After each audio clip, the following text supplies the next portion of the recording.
لا كريب صالي اولا بلا قياس. المكونات ديالو بسيطه وحتى النتيجه ديالو روعه، غادي تعجبكم بزاف بزاف. غادي نبداو على بركه الله في واحد الاناء، غادي نحطوا 2 حبات ديال البيض، طبعا يكونوا بحراره الغرفه، نزيدوا عليهم شويه ديال الملحه والبزار ونخلطوا مزيان. كنضيف نصف لتر ديال الحليب، طبعا بحراره الغرفه، ما هو سخون ولا دافي.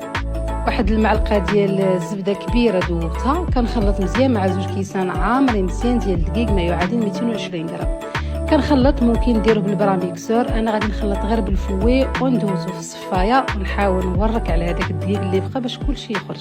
غادي نخليه على جنب كيرتاح. في واحد المقيله ندير زيت النباتيه اولا زيت العود اللي توفر عندكم، نديرها كتسخن.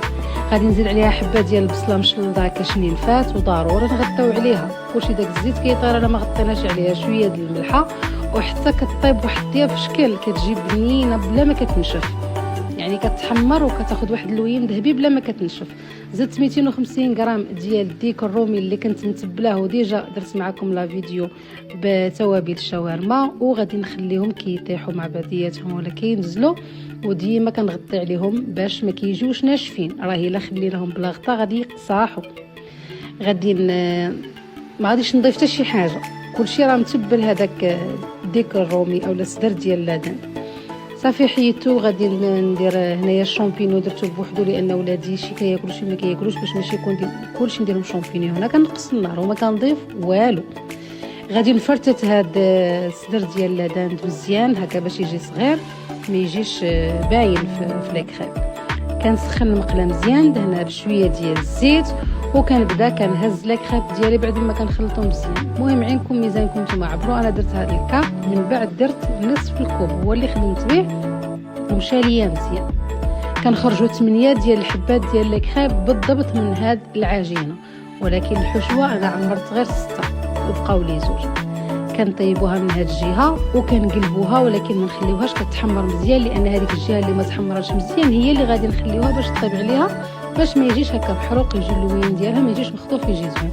غير واحد الدويره كدورتها بيدي، ضروري ما تحطوها في واحد التوب وغطيو عليها، ماشي بلاستيكه لا غير التوب. غادي نعاود وحده اخرى. هنا هزيت بالكوب، ها نتوما كتشوفوا، ممكن غير بالمغرفه صافي. كتحاولوا تدوروا عليها كامله. من بعد راه ما كنبقاوش كندهنوا بالزيت، اين فوا كتشوفوها كتقلع من الجوانب قلبوها غير واحد شويه ثاني وحيدوها. مباشره كنمشيو للحشوه. هنايا استعملت الجبن الطري. غادي نبدا باول واحده، كتشوفوني قلبتهم، كنبدا باول واحده درتها، وكنشوف الجهه اللي محمره كنديرها لداخل، واللي خصها الطياب كنديرها على برا باش هي اللي طيب تحمر. دهنت هنا بالجبن الطري، دهنوا بمايونيز اولا اي صوص كتبغيو، وكندير الحشوه كيف قلت لكم. خرجت 6 ديال الحبات ديال الكريب عامرين. غادي ندير الجبن الاحمر فقط. هذا الجبن الاحمر هو الحقيقي، هو راه كيتعلق كيتجبد، ما تحتاجوش الموتزاريلا ولا شي حاجه واحده اخرى ولا الفرماج اللي كنوريكم هذا. واخيرا انا طحت في الجبن الاحمر الحقيقي، كيكون عليه واحد الطابع لداخل في الفرماج، كيكون عليه واحد الطابع لداخل، يعني خاصكم تاخذوه من عند الناس ثقه.